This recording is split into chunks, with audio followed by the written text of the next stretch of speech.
नमस्कार दोस्तों, मैं हूं एस्ट्रोलॉजर गौरव किडड़ा और आज हम बात करने जा रहे हैं जन्म कुंडली के तीसरे भाव की। लोग मुझसे अक्सर पूछते हैं कि जो जन्म कुंडली मुझे सीखना है कि जन्म कुंडली को मैं कैसे देखना सीखूं, तो मैं ज़रा सा उसको बता देता हूं कि उसको काम कैसे करना चाहिए। सबसे पहले हमने जन्म कुंडली का प्रथम भाव किया था। प्रथम भाव में हमने जाना था कि जो प्रथम भाव होता है वो हमारे सिर का, मस्तिष्क का और बालों का जो भाव है।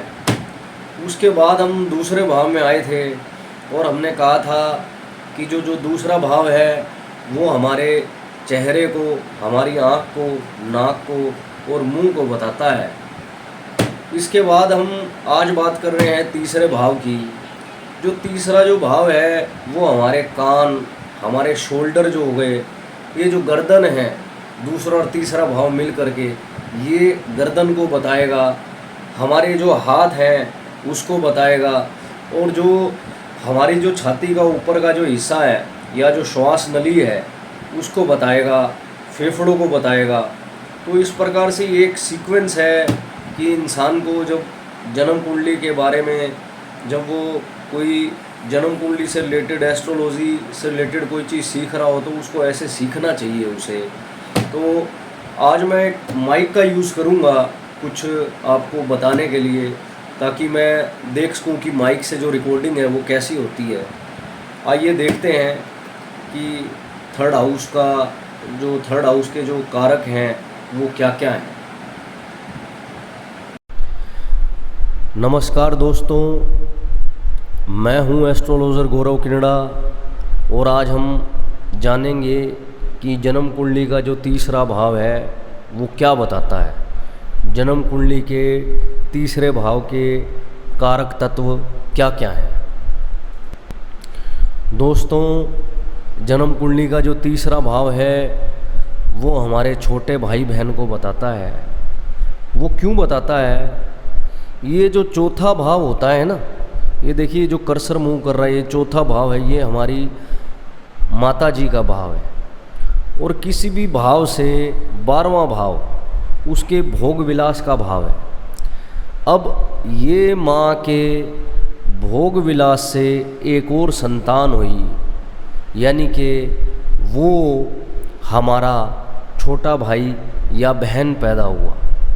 और अब ये जो छोटा भाई या बहन है, ये जो छोटा भाई बहन है हमारे लिए बहुत ज़रूरी है। कितने भाई बहन हैं जो हमारे लिए खड़े होते हैं। आपने रावण को देखा होगा, तो रावण कभी कुंभकर्ण के मरने पर बोलता है कि मेरी एक भुजा कट गई, यानी कि मेरा एक भाई नहीं रहा। तो आप समझिए कि इसकी कितनी ज़्यादा इम्पोर्टेंस है। यानी कि ये साथ देने वाला है, ये भाव बहुत साथ देने वाला एक भाव है। अब ये जो तीसरा भाव है छोटे भाई या बहन को दिखाता है, तो मैं इसकी इम्पोर्टेंस बहुत ज़्यादा मानता हूँ। अब ये जो भाव है एक पराक्रम का भाव है। अब पराक्रम है, साहस है, बंदा कितना साहसी होगा। अब साहसी होगा तो ये भी है कि बंदा में कितना धैर्य होगा। धैर्य है यानी कि क्रूरता कितनी हो सकती है या क्रूरता का लेवल क्या हो सकता है। यदि पाप ग्रह बैठे होंगे तो क्रूर हो जाएगा, यदि पाप ग्रह बैठे होंगे तो क्रूर हो जाएगा। अब ये डिपेंड करता है कि वो कितना साहसी है, कितना धैर्य वो रखता है।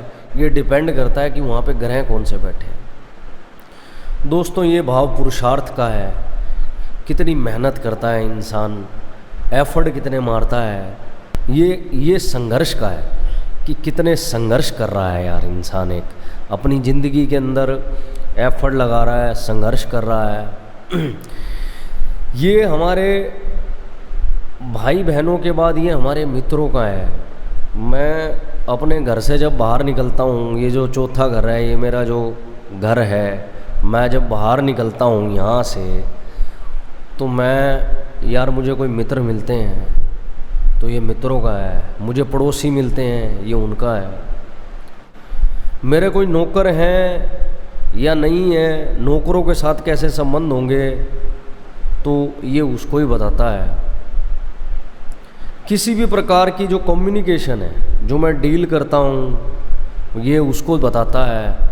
पत्राचार हो गया, इंटरनेट हो गया, उपदेश हो गए, राइटर के लिए, पत्रकारिता के लिए, ये जो भाव है ये देखा जाता है। इस भाव से एंकरिंग, मतलब जो एंकर होते हैं, कोई जो एंकर होगा वो किस तरीके से रिप्रेजेंट कर रहा है अपनी बात को, वो ये भाव भी हमें दिखाएगा कि वो बंदा कितना बड़ा एंकर है। एचआर जो बनते हैं उनकी कुंडली में इस भाव का विशेष योगदान होता है। ये भाव किसी भी प्रकार की सहायता, यानी कि मैं किसी की सहायता करूँगा या नहीं करूँगा, ये उसको ही बताता है। यह मुझे सहायता प्राप्त होगी या नहीं, इस बात को ही बताता है।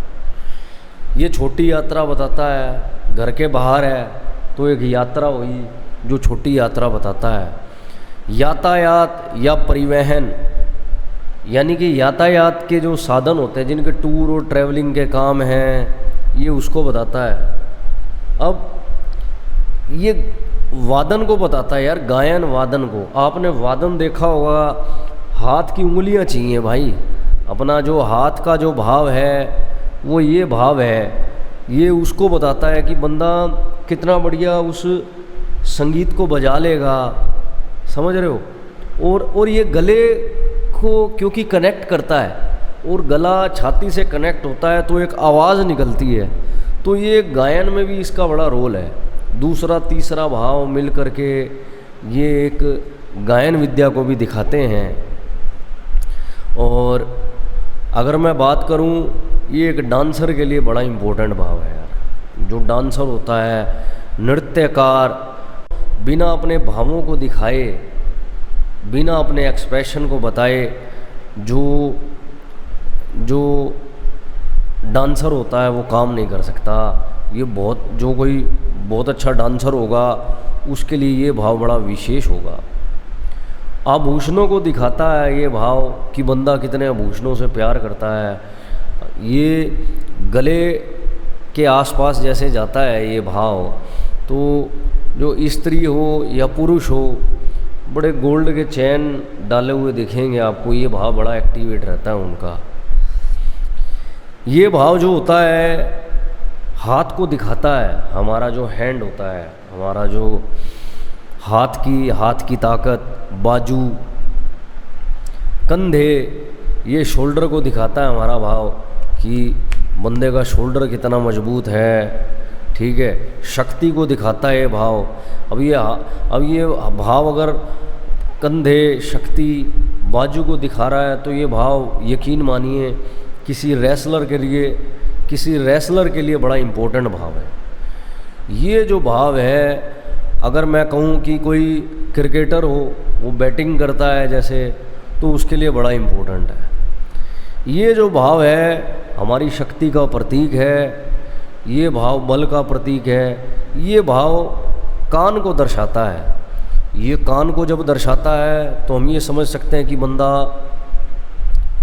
क्या बात सुन सकता है हमारी, या सुनने वाला है या नहीं है, या हठी है, इस बात को भी ये बताता है। कई बार कई बंदों की सुनने की जो शक्ति होती है वो कम होती है, वो इसी भाव पे कोई बुरा इफेक्ट होता है तो ही होती है। अच्छा सुनता नहीं होगा तो स्मरण शक्ति भी क्या रहेगी। जो गुड लिसनर नहीं होता वो अच्छी अपनी बात भी नहीं बता सकता, और मेरे ख्याल से उसकी जो स्मरण शक्ति होती है वो भी ठीक नहीं होती। ये छाती का ऊपरी हिस्से वाला भाग है, यहाँ फेफड़े होते हैं हमारे, तो दमे वगैरह की जो बीमारी होती है, खांसी जो होती है, इस भाव पे अगर बुरा प्रभाव हो तो इससे देखा जाता है। लड़ाई झगड़े का ये एक भाव है। बंदा 24 घंटे लड़ाई करना जानता हूँ और ज़्यादा बुरा इफेक्ट हो तो बंदा लड़ाई झगड़े युद्ध में उतरता रहता है। ये भाव संपत्ति के विभाजन का भाव है। ये चौथे घर से क्योंकि 12वां होता है, यानी कि ये जो हमारी जो प्रॉपर्टी का भाव है, जो चौथा भाव है, उसमें जो हिस्सेदारी, जो भाई की जो हिस्सेदारी पड़ती है वो उसको दिखाता है। ये निवास परिवर्तन, यानी कि घर से जो मेरा जो घर है वहाँ, मतलब यानी कि अगर मैं बात करूँ मेरा जो ट्रांसफ़र हो रहा है घर से बाहर हो रहा है, ये उसको दर्शाता है। ये जो भाव है कमीशन, दलाली, यानी कि आपको पता है हाथ से ही कुछ लेन देन होता है, तो कमीशन, दलाली, इन चीज़ों को ये बताता है। ये भाव 8वें से 8वां होने के कारण, 8वें से 8वां, ये 8वां भाव है। 8, 1 2 3 4 5 6 7 8, 8वें से 8वां होने के कारण ये जो भाव है हमारी आयु को भी निर्धारण करता है। ये भाव यदि अष्टम पे अफेक्ट ना हो तो 8वें से 8वें भाव पे अफेक्ट हो, तो हमें उसको देखना बड़ा ज़रूरी है कि किसका प्रभाव आ रहा है। तो ये भाव हमारी आयु को भी बताता है, क्योंकि ये आयु की भी आयु है। यदि आयु की भी आयु कम कर देगा तो व्यक्ति की आयु कम हो जाएगी। ये जो भाव है, अगर 10वां भाव अगर मैं पिता मानूं तो उससे ये जो भाव है, जो तीसरा भाव है, ये बापू का मामा पड़ेगा। 1 2 3 4 5 6, तो बाप के मामा को बताता है।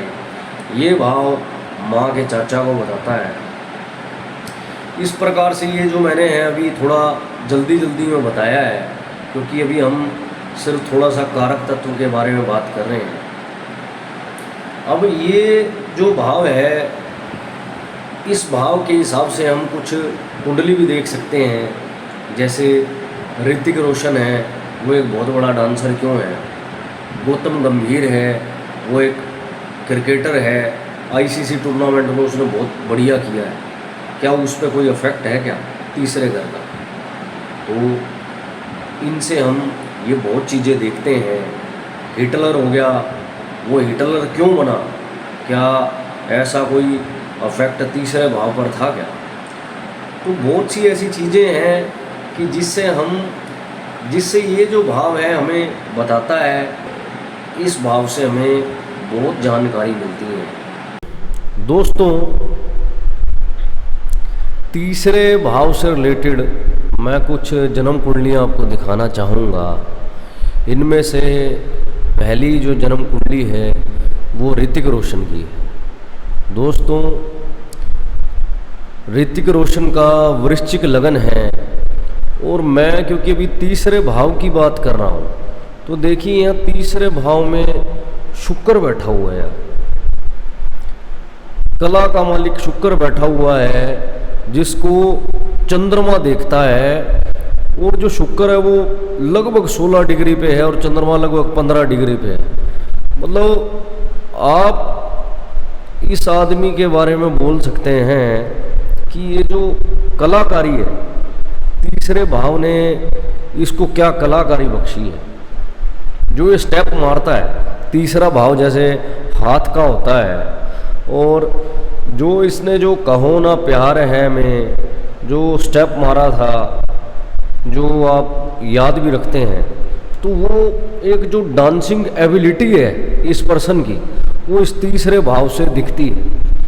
अब गुरु बैठा हुआ जो पंचमेश है, जो पंचमेश जो होता है वैसे भी कलात्मक बुद्धि को बहुत ज़्यादा दर्शाता है, और वो फिर शुक्र के साथ हो गया।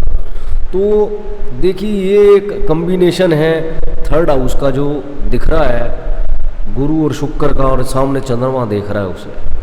तो ये पहली कुंडली है किसी कलाकार के लिए। अगर मैं दूसरी कुंडली की बात करूं, वो कुंडली है गौतम गंभीर की। ये मैं ओपन करता हूं, गौतम गंभीर की कुंडली मिथुन लगन की कुंडली है उसकी।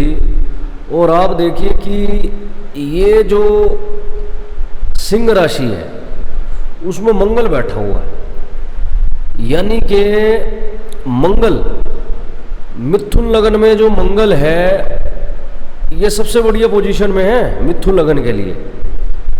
छठे का मालिक होकर के तीसरे भाव में बैठा हुआ है। मतलब यार उसको कैपेबल बनाया, उसको वो जो खिलाड़ी है, अगर मैं गंभीर की बात करूं तो जो उसके अंदर जो जज्बा आता है या जज्बा आया है वो इस मंगल की वजह से आया है। वो बहुत एक आईसीसी टूर्नामेंट में, जैसे वर्ल्ड कप हो गया, वर्ल्ड कप 2011 था, उसमें वो चमका है। तो उसमें ये जो मंगल का सिचुएट होना थर्ड हाउस में और सिक्स्थ हाउस के मालिक का थर्ड हाउस में जाना, ये एक बहुत बड़ी एक इच्छा शक्ति को दर्शाता है कि बंदा compete करना जानता है। तो ये थर्ड हाउस के बारे में एक ग्रह से बता रहे हैं अभी हम। और अगर मैं इनके अगर दूसरे भाव की बात करूं तो वहाँ राहु बैठा हुआ है। तो कई बार अपनी ये बोलने की वजह से किसी न किसी विवाद में फंस जाते हैं। और इससे पहले मैंने जैसे ऋतिक रोशन का देखा था, अगर मैं ऋतिक रोशन को ओपन करता हूँ और थोड़ा सा सेकंड हाउस का ये देखो, ऋतिक रोशन जो है उसको, ये अगर मैं दूसरे हाउस की भी अगर बात करूँ तो वो बंदा बोलता भी आया कि मुझे स्पीच में थोड़ी सी प्रॉब्लम रही है शुरुआत में। तो राहु सूर्य बुध ये कम्बिनेशन रहा है। देखिए दोस्तों, जन्म कुंडली बहुत कुछ बताती है और ये अभी मैंने 2 जन्म कुंडली ली हैं। हम चाहें तो बहुत कुंडलियाँ ले सकते हैं। मैं आशा करता हूँ जन्म कुंडली का जो तीसरा भाव का जो एपिसोड है वो आपको अच्छा लगेगा। मैं अभी तीसरे भाव के सिर्फ कारक तत्व को लेकर के बता रहा हूँ। तीसरे भाव का जो मालिक है, जिसको तृतीयेश कहते हैं, यानी कि तृतीय भाव का जो स्वामी है, उसको देखकर भी बहुत कुछ कहा जाता है, क्योंकि हर टाइम तो तीसरे भाव में कोई ग्रह नहीं बैठा होगा। अब तीसरे भाव का स्वामी जो बैठा होगा, वो जिस जगह पर बैठा होगा उसके अनुसार हम उसको प्रेडिक्ट करते हैं। मैंने कई बार देखा है कि यहाँ पे YouTube चैनल पे बहुत सारे लोग लगे हुए हैं जो बताते हैं कि तीसरे भाव का स्वामी 10वें भाव में गया तो क्या होगा। अब ऐसे एक बड़ा सिंपल वे है बताने का। अब एक बात बताइए, किसी का वृषभ लगन है और वृषभ लगन में अगर मैं बात करूं कि जो तीसरे भाव का स्वामी होता है, वृषभ मिथुन कर्क चंद्रमा हुआ और वो 10वें घर में गया। अब वो 10वीं जो राशि होती है वो कुंभ बनती है। अब तीसरे भाव का स्वामी 10वें घर में जा रहा है, तो लोग बोलते हैं कि थर्ड लॉर्ड इन 10th। अब मैं बात करता हूँ कि मिथुन लगन हो तो तीसरे घर का स्वामी सूर्य हो गया, ठीक है। अब वो जाएगा मीन में, अब वो थर्ड लॉर्ड इन 10th। अब ये जो थर्ड लॉर्ड इन 10th है ना, दोनों के अलग अलग फल हैं साहब, बता रहा हूँ मैं आपको। ये जितने YouTube पर आए हुए हैं बताने के लिए, थर्ड लॉर्ड इन 10th ऐसे होगा, थर्ड लॉर्ड इन 10th ऐसे होगा। और मैं किसी भी भाव से अगर चलूँगा तो हर भाव से जो व्याख्या होगी ना वो अलग होगी। तो थोड़ा सा अपना जो ज्ञान है उसको बढ़ाएं कि उसको कैसे ड्राइव करना है। और आपको फिर आगे नमांश की जो पावर है वो भी देख के चलनी है, नक्षत्रों की पावर भी देख के चलनी है। तो मैं अभी सिर्फ इतना ही लेके चलना चाहूँगा कि भाई कि जन्म कुंडली का जो एनालिसिस है वो धीरे धीरे एक सिंपलिसिटी से करते हुए, कारक तत्व से जाते हुए आगे डीप में कैसे बढ़ना है, आप मेरे साथ जुड़े रहिए। मैं आशा करता हूँ कि कुछ ना कुछ तो आपको समझाने में कामयाब रहूँगा। और ये मेरी जो ज्योतिष विद्या है मेरे गुरु की देन है, और मुझे उनका आशीर्वाद है और मुझे उनकी ब्लेसिंग है कि मैं ज़रूर कामयाब होऊंगा इस फील्ड में आपको ठीक ठाक अच्छा ज्ञान देने में। नमस्कार, धन्यवाद। मेरा चैनल लाइक करें, सब्सक्राइब करें। धन्यवाद।